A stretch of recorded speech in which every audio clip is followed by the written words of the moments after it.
Bwana asifiwe. Karibuni, karibu. Good morning. Praise the name of the Lord. Mungu awabariki, Mungu awaneemeshe. Naamini ya kwamba mmekuwa na usiku wa baraka. Kuna wale ambao wanaingia usiku wao. All of us together, regardless of our times, karibuni by the grace of God. Jerry Gatei on YouTube. Good morning. We thank God for another day. God bless you, mchungaji, even as you prepare to share the word and pray with us. Thank you, Jerry. That encourages. As long as there is that one person on site, I feel that I was made for this day. And everyone here, you are of importance, and you count, you are of value. May the Lord God bless you. May the Lord God increase you and also take care of you. This morning I'm well, I'm blessed. And this morning I feel excited. It is day 11 of our prayer of fasting. Remember, we are doing 21 days of prayer and fasting. We began on 6th of July and we are winding up on 27th of July by the grace of God. And so we are doing a fast called partial fasting, whereby we are doing fruits, vegetables, and we are doing the drinks. And if you are on medication, please take your medication seriously. But also at the place of prayer, Be also serious there. Call upon the name of the Lord, and the Lord will hear all of us together because he is faithful and he is loving. Na kwa hivyo nawaalika katika jina la Yesu asubuhi njema, ili tukaweze kuomba siku ya leo pamoja na kuendelea pamoja katika jina la Yesu. I am with us for about an hour or so, maybe between 45 minutes and 1 hour, and the Lord will bless us this morning in the name of Jesus. We are commanding our morning. We are commanding our day. We are believing God for great blessings in the 6 months. Remember that these 21 days, our theme, our main objective is to take over the month of July, August, September, October, November, December. So this is usually our longest prayer time in the half of the year. Remember that in the year we usually start with 40 days of prayer and fasting, and then every month at the beginning we usually have 3 days of prayer and fasting. Then when we hit the half of the year, we do 21 days of prayer and fasting. Then towards the end in November, we have a whole week of prayer and fasting as we commit the entire month of December to the Lord as we enter the holidays, and then we are back into the cycle. So at least in a year, we target around 100 plus days of prayer and fasting. And 100 days are not much, wapendwa, because a year is 365 or 66 days. So if you subtract 100 days, utakuwa umekula more than 260 plus days. Na huwezi kufa, but what will happen to you is that your life will not be off balance. You will be aligned to the will of God because you gave your life a spiritual aspect, because life is spiritual. God is the one who makes life. If you are not in God, or if you are not seeking God, then the devil is a spirit. He messes up your life. And so we don't want to be messed up in either way. We want to be in line with the Lord. And so this morning, we are in our second longest season of prayer, which is the 21 days fast, believing God for greatness. I want to be sure, and I am guessing that you have experienced the fruit of the first 40 days that we did in January and part of February. And now you are here halfway, looking backward and telling the Lord, Father, I still believe you gave me this vision, and you are all able to do for me more than I can pray or imagine.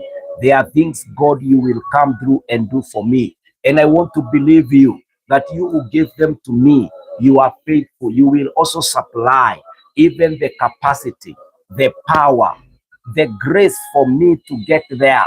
My Lord, you have it, and you will do it. And you know what? Our God is so faithful, wapendwa. Atatenda, atajionyesha kwa sababu ni mwaminifu. So this morning, welcome on board. Welcome on board.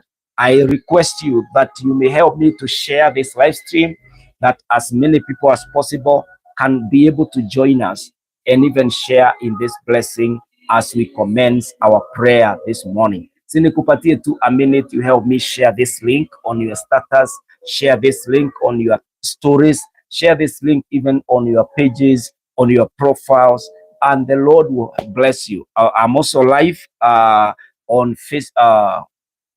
YouTube, Pastor Kinyanjui Joseph. You can subscribe and God will bless you. You can also follow me on my Facebook page. It's verified, Pastor Kinyanjui Joseph. And you can also follow me on TikTok. On TikTok, I'm usually live in the evening between 10 and 11 p.m. Then we get a great time there to even close the day and pray even for the night ahead by the grace of God. And so I am asking us that you may join me that we may be able to pray together this morning. So kindly help me share this. Jacinta on Facebook, good morning. God bless you. God bless you. Esther Barria, I can see you're there. Rex, God bless you, Rex. May the Lord bless all of us in the name of Jesus. And give me a follow. The Lord will bless you. Give me a subscription. May the Lord bless you and keep you encouraged in the name of Jesus Christ. Hallelujah. Yeah, I'm giving you a minute, just a minute. You help me share.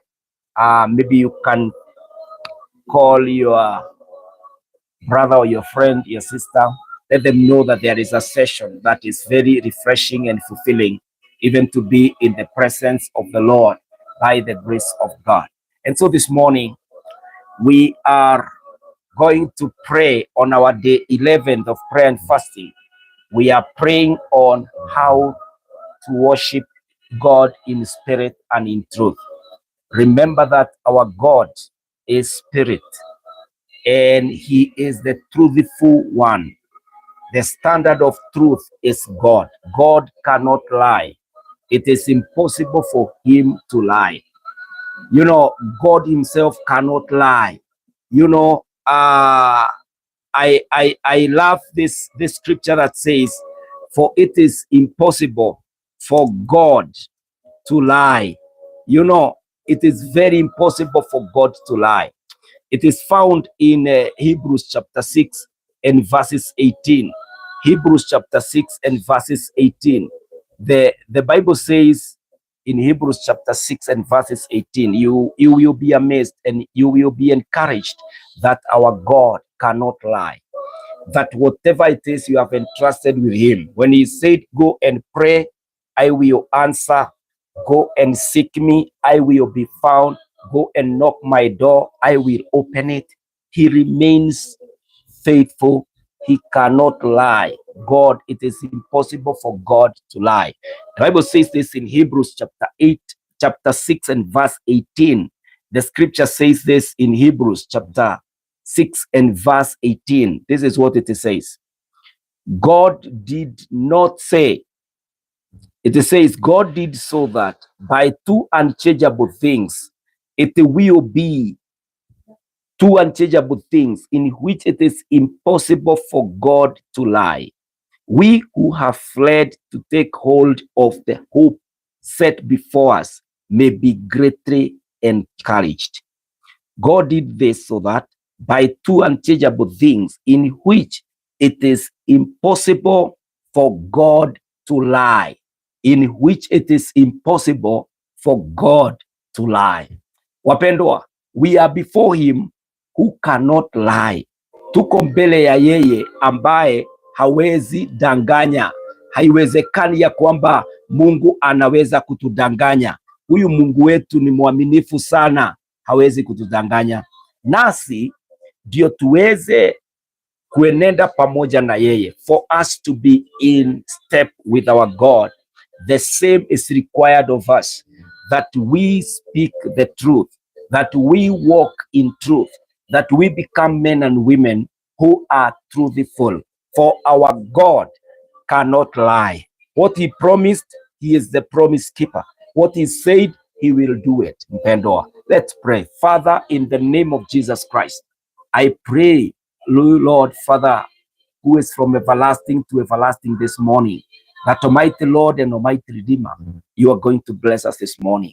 I pray that our day is commencing in the power of Jehovah. I pray that thy kingdom will come, thy will be done, that your face shall shine upon us, O God, that this morning is commanded and ordered by God for us, that whatever we will do today, it will be successful. Whoever we meet today is ordained by God. Whatever is our target and goal will be achievable by the grace of Jehovah Almighty. I pray this morning, Almighty, may thy kingdom come now, thy will be done in the name of Jehovah God. If anyone is weak, strengthen them. If anyone is in pain, my God, take away that pain. If anyone, my God, is confused, show the direction in the name of the Lord. Every parent who is in this prayer, Oh God, come through for her, for his family. My Lord, even a single person is here, jobless, I pray that you may come through. My Father, my God, if anyone is in the battlefield, you are the mighty man of war. Give us the victory in the name of the Lord. We ask you to favor us. We ask you to bless us. We ask you to lift us to yourself in the name of Jesus. Lord God Almighty, bless us. Lord God Almighty, walk with us. Lord God Almighty, call us the blessed of the Lord. In this session of prayer, hear our prayer. This is my prayer. In Jesus' name, I pray and I believe. Amen. Amen. Amen. Wapendwa, in the name of Jesus, karibu, karibu, karibu, that we may continue in our session of prayer in the name of Jesus Christ. Remember, I have already introduced our subject of prayer that you may help us. So I am asking us in the name of Jesus that you may open your Bible, and you don't have to have a copy of a Bible. What you can also do is to put on maybe your iPad or something else, because the moment you are able to read the word of God, the moment you are able even to hear the word of God inside your mind, even what you face in the day, you will be remembering what God said about you in the day. You will be able to keep moving and to keep walking by faith in the name of Jesus on that word of God. And so this morning, worship God in spirit and in truth. Worship God in spirit and in truth. How do you worship God? You see, first of all, we ask ourselves, what is worship? Worship is the manner in which our God receives our thanksgiving. It is the manner in which our God receives glory from us. How do you convert yourself, a man of flesh and blood? How do you bring to God, who is spirit, your gratitude, your honor, your love? It needs to be converted into worship. And worship is making it worthy. Your thanksgiving, they become worthy. Your praises becomes worthy. Your honor becomes worthy. That is what we call worship. How do we come before this God who loves us so much, who preserves us, who sustains us, who cares for us, who hears our prayer, who fights our battle, whose presence is ever with us? Remember, he says that he does not slumber, he can't sleep. That God, our Father who loves us so much, is so caring that everybody, everyone, ni kama mimi tu, hata vile nina show up this morning, or the way you are showing up this morning to be in this live stream, to come and encourage one another. How do I respond to you? Do I respond to you in love? And how do I express it? That is what worship is all about. We are expressing ourselves before the Almighty One of Israel, the lover of our souls. Every day when you wake up and you put that song and you are saying, I want to have 5 minutes of worship. I want to have 10 minutes of worship. As I drive my car to my workplace, I want to be in worship. I want to adore God. How do you convert that music from your radio, that music from your desktop, that music from your TV set?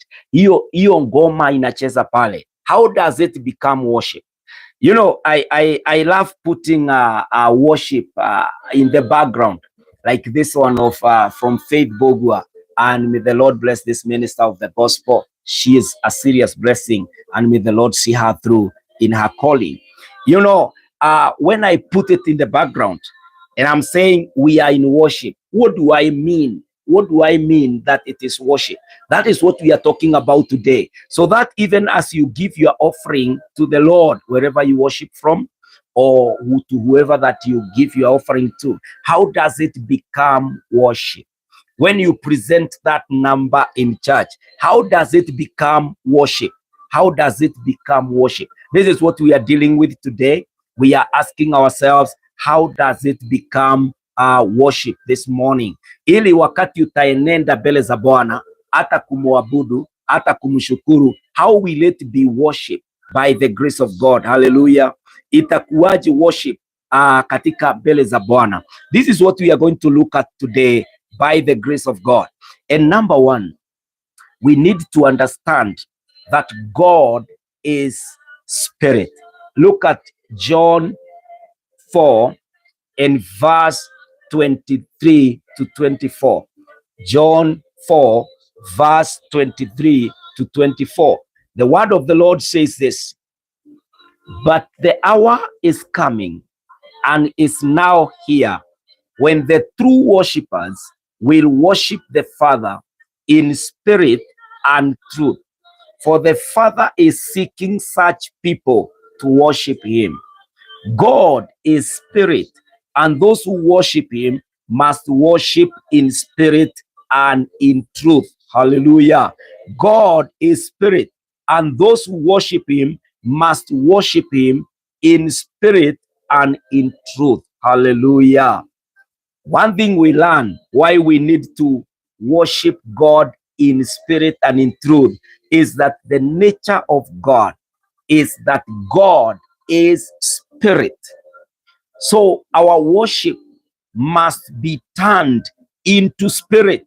Yani lazima maombi yetu iingie katika roho. Sifa zetu lazima ziingie katika roho. Matoleo yetu lazima yaingie katika roho, because God himself is spirit.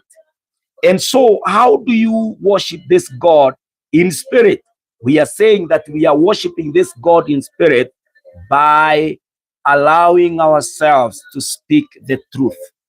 When you speak the truth, you bring yourself into this particular moment whereby you are able to, you are able to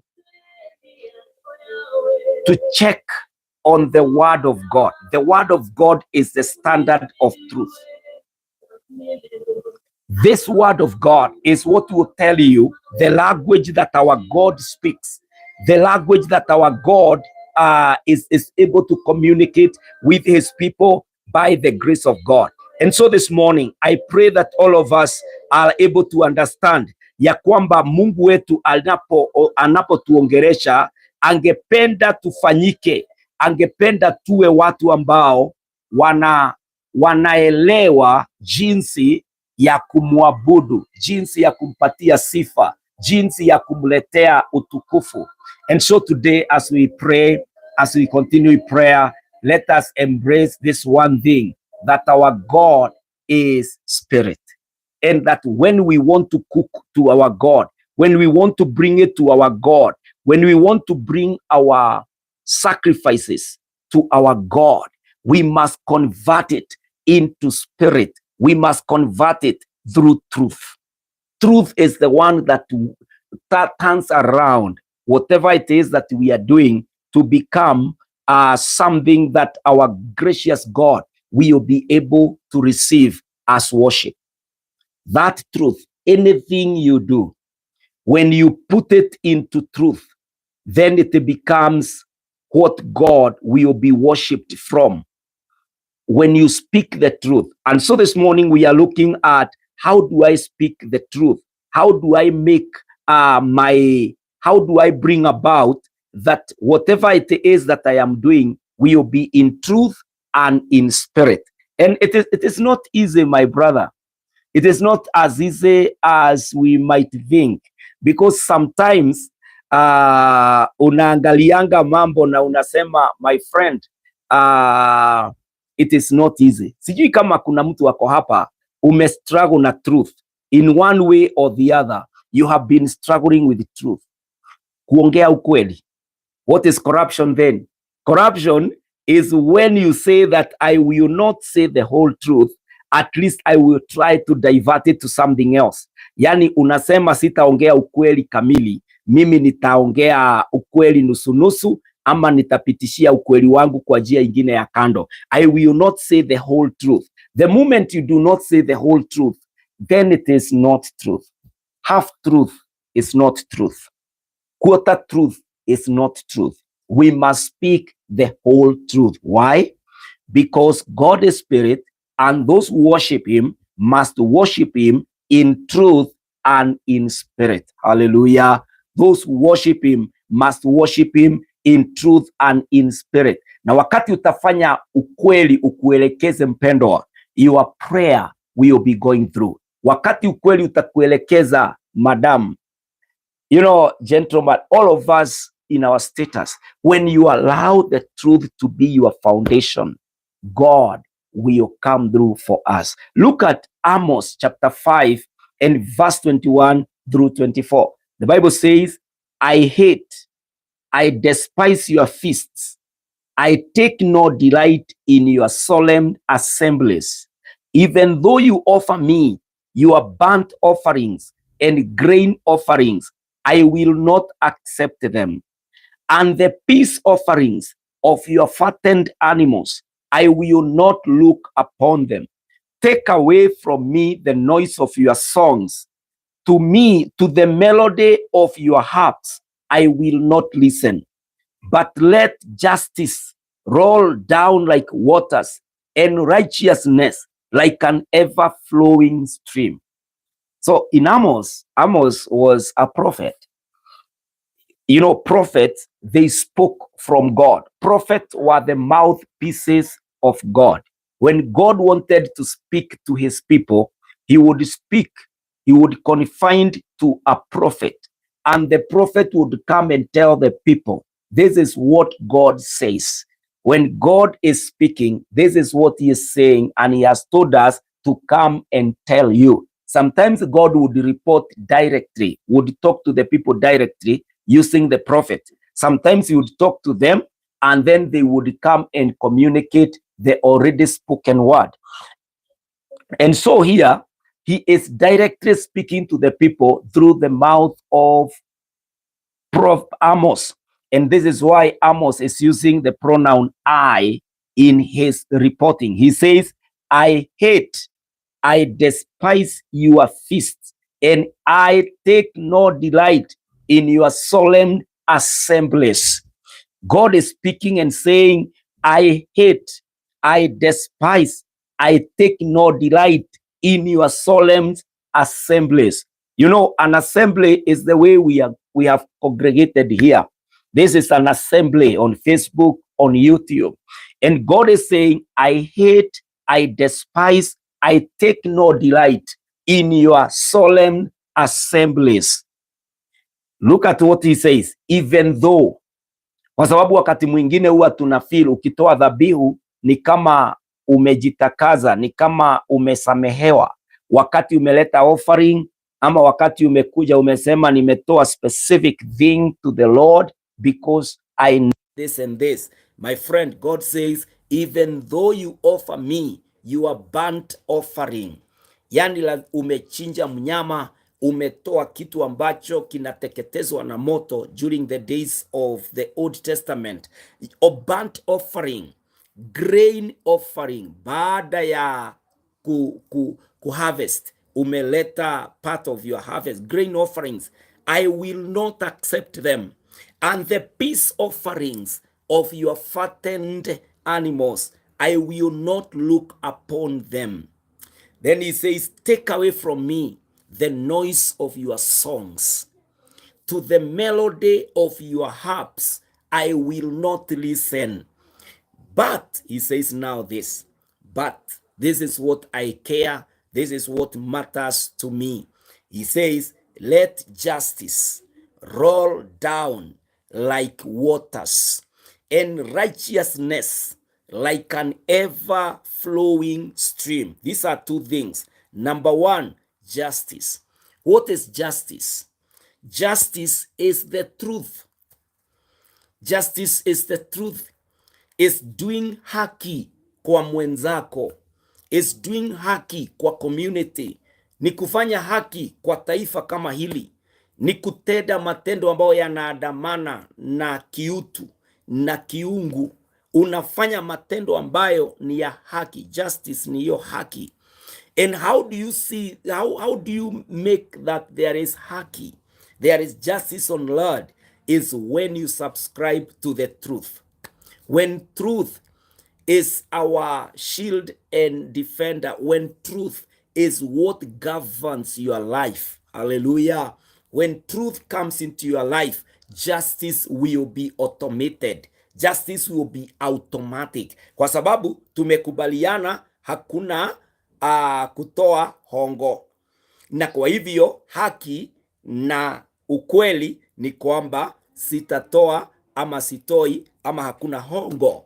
Period. Hakuna any other way. You don't negotiate.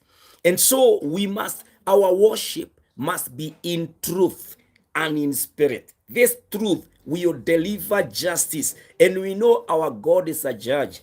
Our God is a king. And so being a king, he is reigning in a kingdom that is led and governed by justice. And the way that people can be able to do justice and to follow the justice of the Lord is by speaking, is by living, by doing what truth demands. Hallelujah.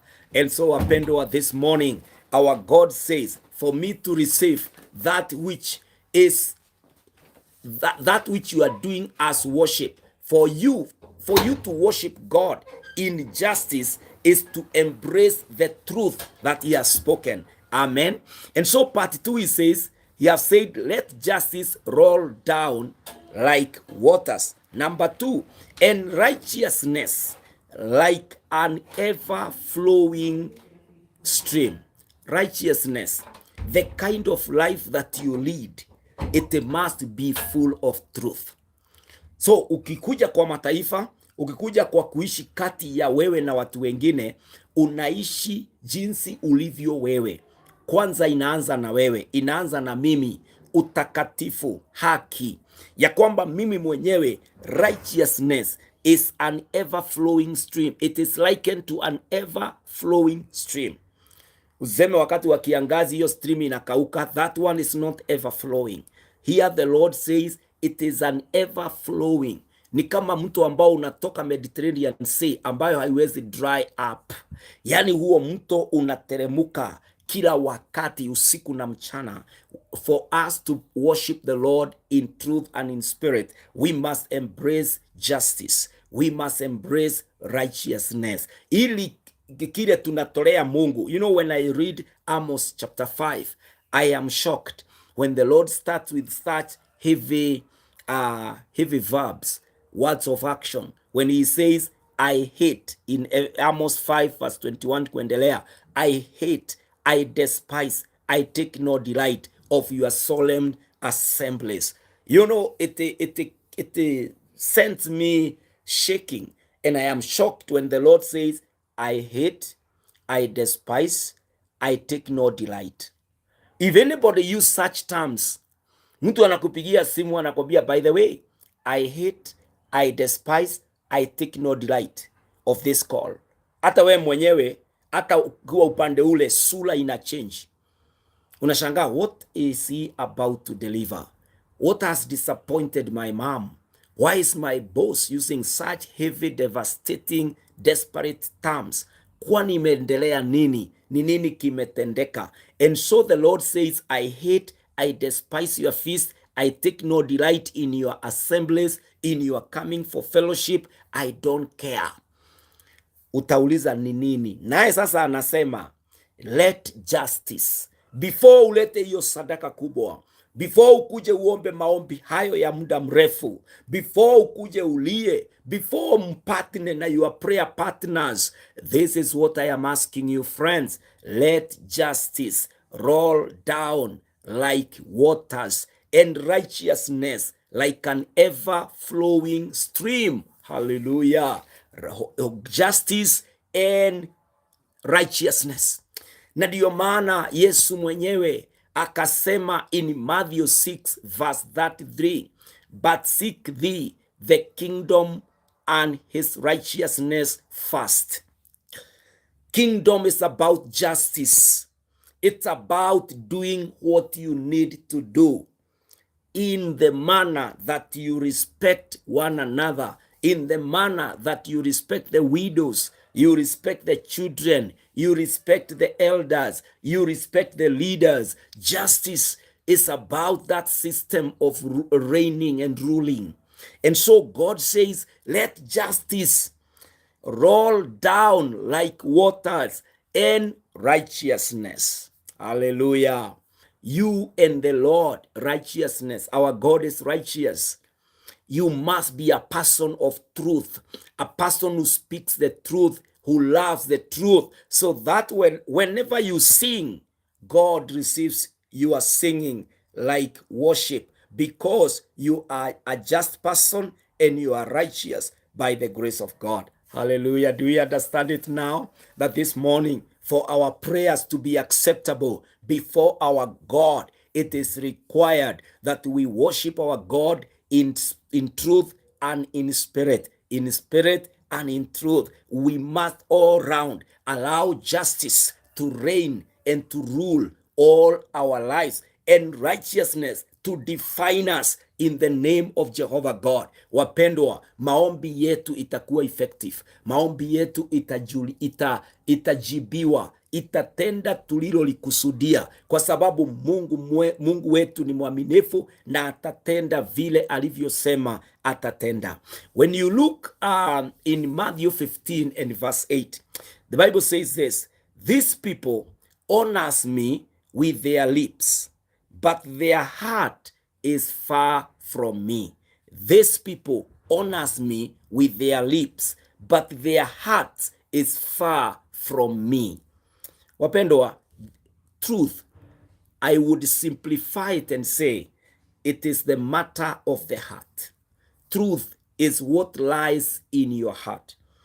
If you are a liar, it is true you are a liar. When God now looks at your heart, even if you are a pastor, even if you are a priest, even if you are a pope or you are an archbishop, within your heart is not what you are saying. The Bible here says, these people honors me with their lips. Truth is the state of your heart. You must take a introspection. Wewe mwenyewe ujiangalie ndani, uone uko namna gani, so that your prayer is able to convert into worship. And this worship will be received by the Lord, because from the anchor of your heart, pale kiridini mwa roho yako, ukweli umekithiri, ukweli umejaa, umesimama, ndio ambao unaongea unapofungua kinywa, kwa sababu kinywa ni mlango wa roho. Unapofungua kinywa, hallelujah, as your mind is processing how you will package your speech, your mind is processing from the heart.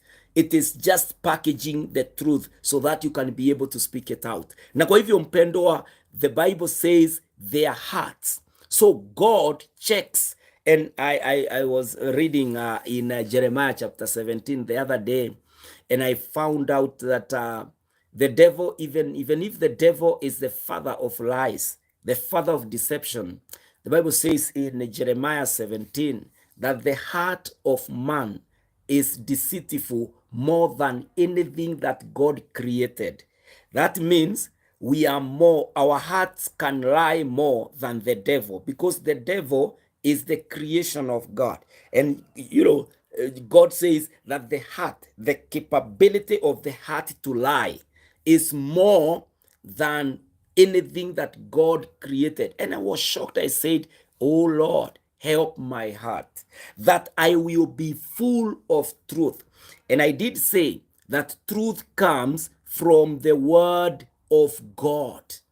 Truth, you are able to speak the truth when you have it from the scripture. In Colossians chapter 3 and verse 16, it says this: let the word of Christ dwell in you richly, teaching and admonishing one another in all wisdom, singing psalms and hymns and spiritual songs with thankfulness in your hearts to God.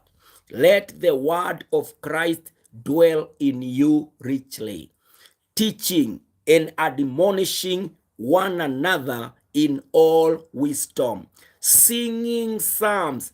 Si hapa ndipo tunasema I want to worship. Let me enter into worship. Wapendwa, when we are saying let me enter into worship, like right now I can put this background song and somebody saying I love this worship. In Colossians chapter 3 and verse 16, it is saying, let the word of Christ dwell in you richly, teaching and admonishing one another in all wisdom, singing psalms and hymns, and spiritual songs. Praise the Lord. These are terms that are common with us. We sing psalms. Some of us call, especially wale waibaji, wanajiita psalmists. They sing. And hymns. You know, hymns are usually real testimonies of the singers, the people who compose the hymns. They really went through what they have written and they sing to us. And spiritual songs. Hallelujah. With thankfulness in your heart to God. That is the composition of truth. When the word of God fills our heart, informs our minds, then as we lead other people, justice will be available.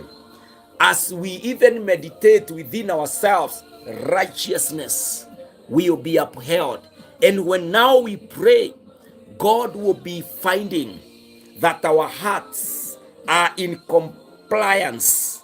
We are cooperating with the Holy Spirit of God. We are able now to worship God in spirit and in truth. Hallelujah. Unajua wakati wana wa Israeli walikuwa wanaenda katika hekalu, ama wakati wowote walikuwa wanajua Mungu yuko katikati yao, kuna wingu lilikuwa linashuka, alafu kuna moshi ilikuwa ina indicate the presence of the Lord has come, has accepted their sacrifice. You know, sometimes that particular smoke would fill the temple and they would know the Lord has descended. In our times, wapendwa, in the church age, we have the Holy Spirit of God residing within us. So the way to allow the Holy Spirit of God to help us to worship our Father in truth and in spirit is by complying, aligning with the Word of God. The Word of God is God. We have God within us, the Holy Spirit of God. When we are informed by the Word of God, the expectations of God of justice and righteousness will be met. And when they are met because we are following the Word, then in Amos chapter 5, God will no longer say, I hate. God will no longer say, I despise your feasts. God will no longer say, I take no delight in your solemn assemblies. Hallelujah.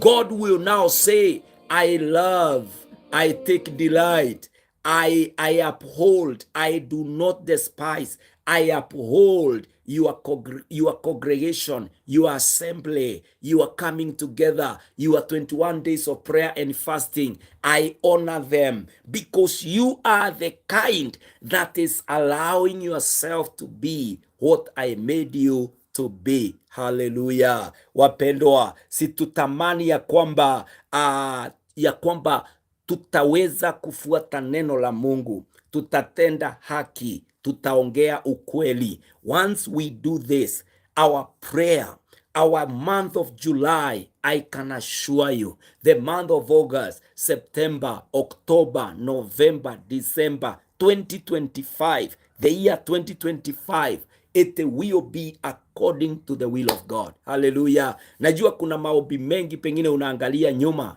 unaona haijawahi tendeka. Once you are in step with the Spirit of God, you are worshiping God in truth and in spirit, I can assure you that prayer did not get into the deaf ears. That prayer It's not an impossible thing that our God is unable to do. No, once you comply with this worship in truth and in spirit. The Bible in fact it ilisema Mungu anatafuta. Did you read there in John 4 verse 23? Inasema, but the hour is coming and is now here when the true worshippers will worship the Father in spirit and truth. For the Father is seeking such people to worship him. The Father is seeking people who uphold justice, people who uphold righteousness, people who cooperate, comply, and follow the word of God. Hallelujah. When you have done those, then your worship, ukinua tu mikono yako namna hii, unasema, my God, I am here before you. I want this door to be opened. I want these enemies to be defeated. I pray that my sister is healed. My friend, miracles, signs, and wonders. Jesus said they will back up our ministry. They will back up our prayer. They will back up our faith. They will back up our givings. Whatever it is that we are offering to the Lord, the burnt offering, the grain offering, the peace offering.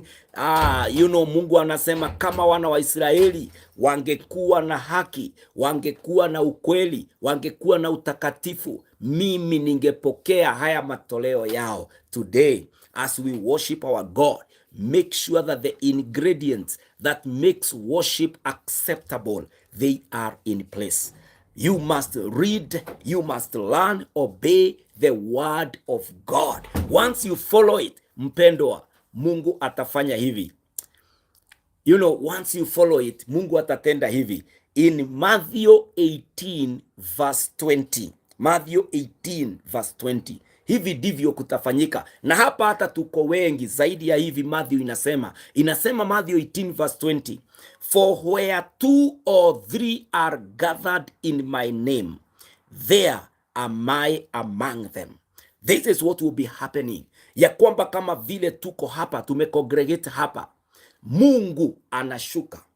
Kwa sababu we are worshipers in truth and in spirit. And God is seeking such. According to John 4, where we read verse 23, for the Father is seeking such worshipers who worships him in truth and in spirit. Hallelujah. Watu ambao wanamwabudu Mungu katika haki, katika roho, katika kweli. Praise the name of the Lord. Hapa kama kuna mgonjwa, I'm telling us the truth as we are in the presence of the Lord.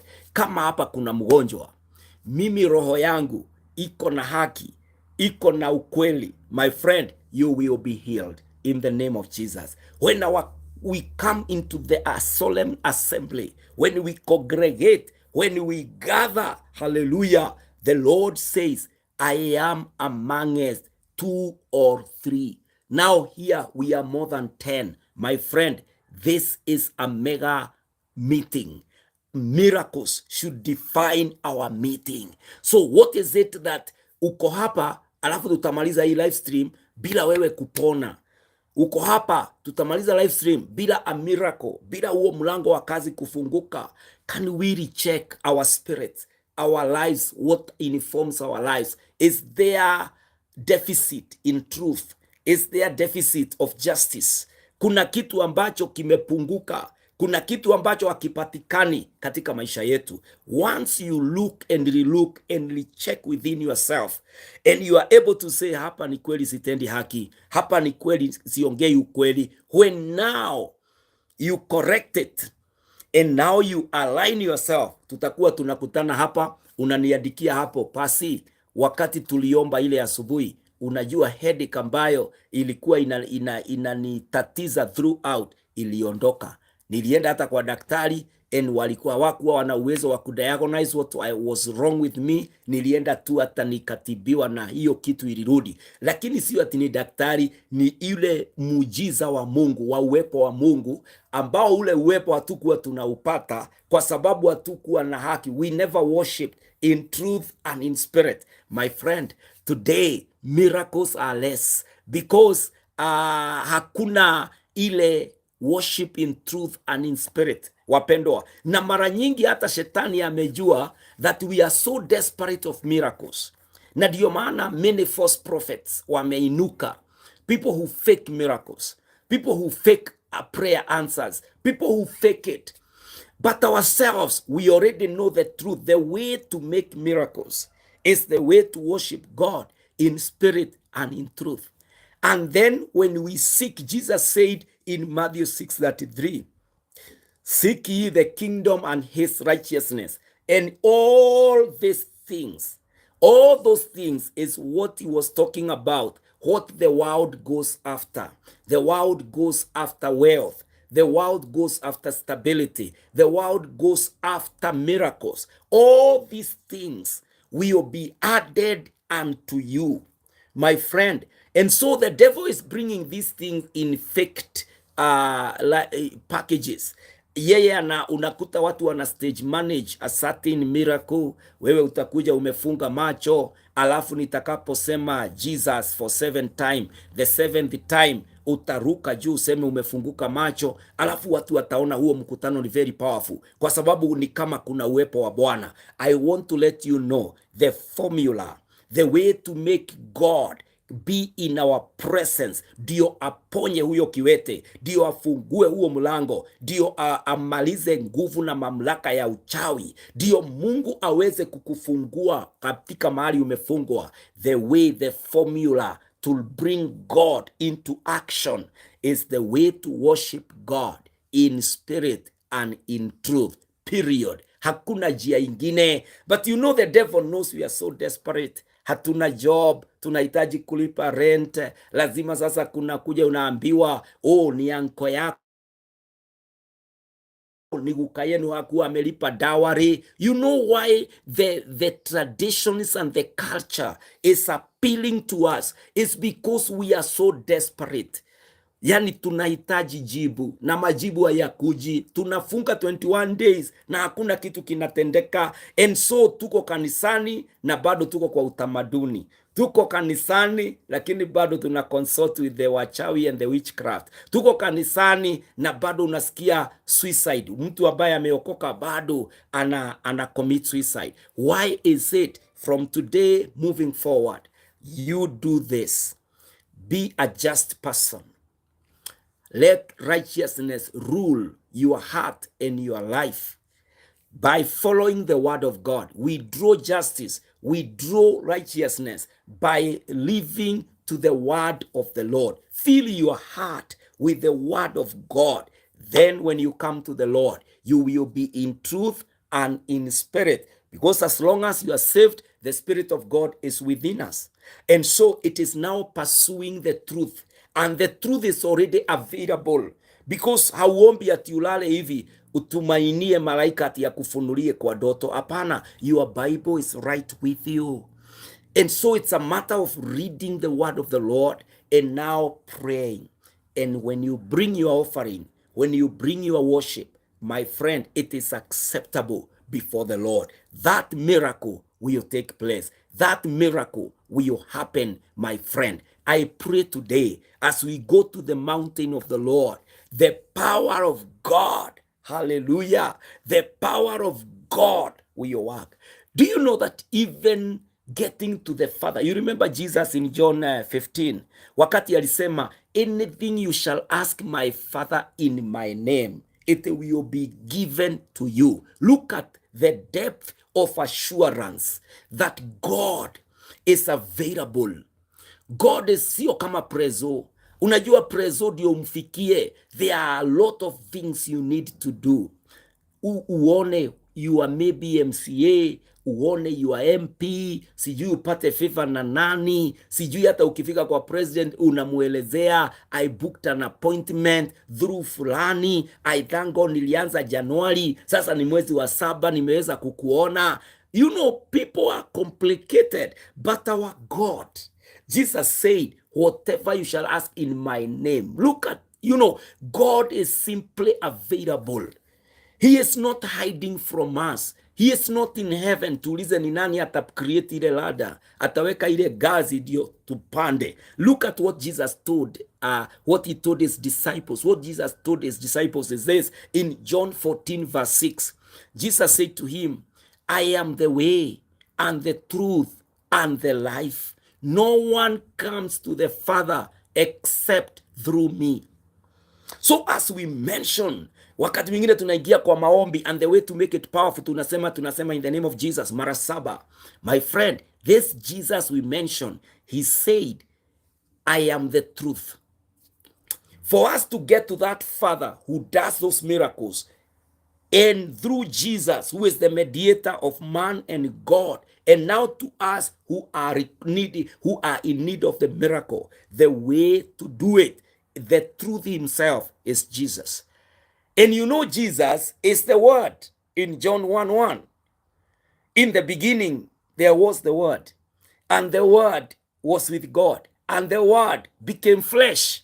My friend, the Word, when you follow the scripture, it's amazing, my friend. When you read the scriptures and the Holy Spirit helps you to get the enlightenment, illumination we call it. You know, unaweza kuelewa, unapata ule ufahamu ya kwamba the truth, the justice, the righteousness that sounded like an impossibility while in the flesh, it is no longer an impossibility. There is a manner that you are able to connect with heaven, na njia ambayo watu wengine wanafikiria mbinguni ni mbali, wanafikiria Mungu alijificha, wanafikiria ya kwamba miujiza ilikuwa inatendeka nyakati ya the book of Acts, wakati wa mitume, ya kwamba ni manabii tu walikuwa wanasikia sauti ya Bwana.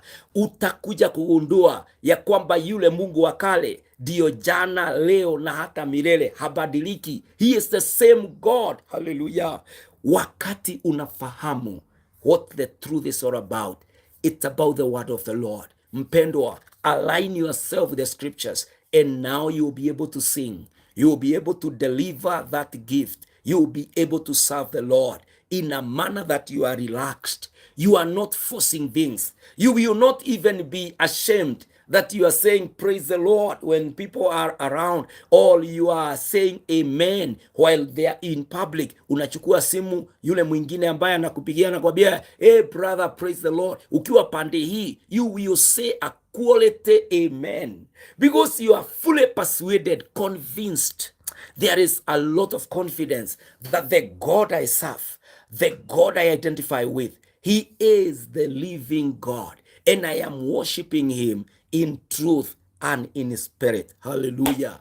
Si Mungu atusaidie wapendwa, wakati tunaendelea na siku yetu ya 11 kwa maombi. Si Mungu atusaidie, hallelujah, ya kwamba Mungu tutampata, tutapokea ufunuo, tutajua maana, hallelujah, tutajua maana ya msimu huu. And because we are taking the package of the 6 months, July, August, September, October, November, December, hii miezi 6 wapendwa, let us go before the Lord in truth and in spirit, and we will not backfire in our strategies, in our planning. We will not backfire in our projections, kwa sababu tutampelekea Mungu maombi yetu tukiwa tuko na ukweli, tukiwa tumebeba haki, tukiwa tuko katika vile alivyosema tuwe, naye Mungu atafanya kile alisema in Matthew 7:7. Alisema hivi, ask, it will be given to you.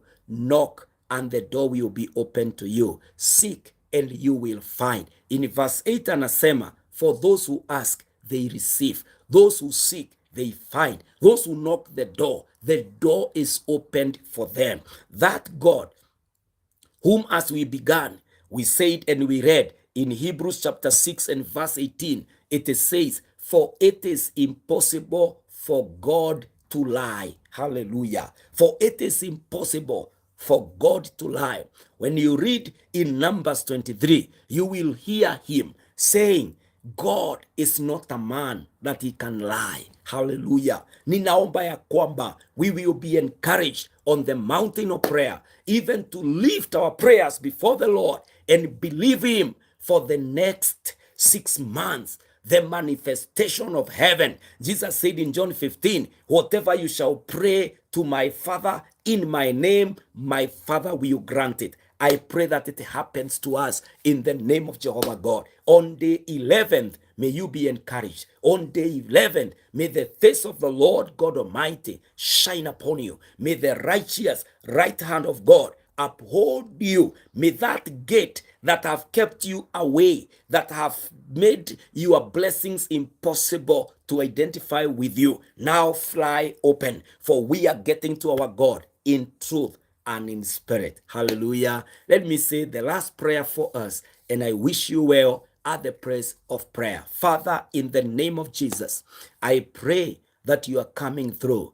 I pray that we are fully convinced that God, we can worship you in truth and in spirit. I pray for my brothers and sisters that all of us who uphold justice and righteousness, so that our sacrifices are acceptable before you, O God. Father, I pray that our season and our session on the mountain of prayer, these 21 days, will not just become another program like other prayer programs you have done in the past. My God and my Redeemer, this one, because we are doing it in truth and in spirit, will deliver results. We will have miracles to show. We will have evidences that the Lord came through for us in the name of Jehovah God. Kuna wapendwa wako hapa, maisha imewalemea. Wazazi wako hapa, watoto walipotelea kwa pombe, watoto walipotelea kwa mihadarati, watoto walipotelea kwa maisha ya anasa. Naomba Baba, sio jibu maombi ya huyu mzazi. Si Bwana ushuke Baba wa mbinguni,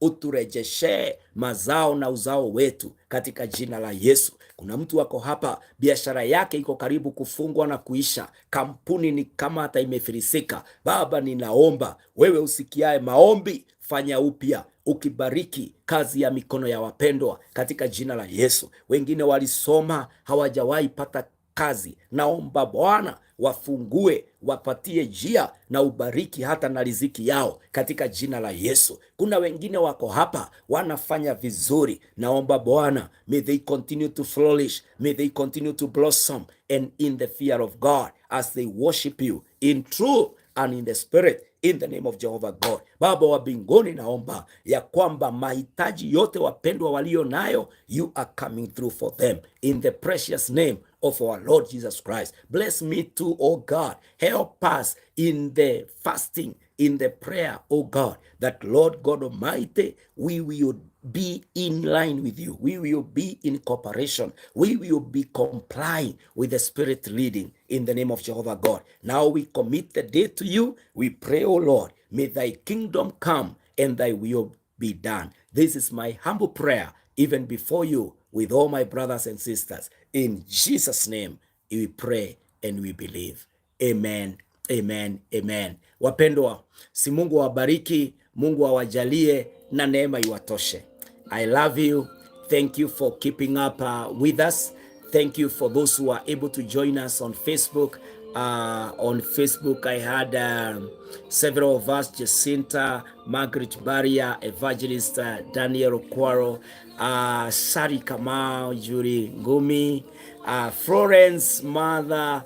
May the Lord bless all of you. On YouTube, thank you, my friends. Kezia, Laula. Laula, you're saying I should speak in English. Pole kwa I'm also, I'm still using Kiswahili, but now I have switched, and from tomorrow we will be using this language that everybody of us can be able to understand. Kaka Media, Agnes Joe, may the Lord bless you richly, and may the favor of the Lord rest upon you. God bless you. Have a fantastic, gracious, and great moment on the mountain of prayer. Shalom, and God be with you. Amen. Amen.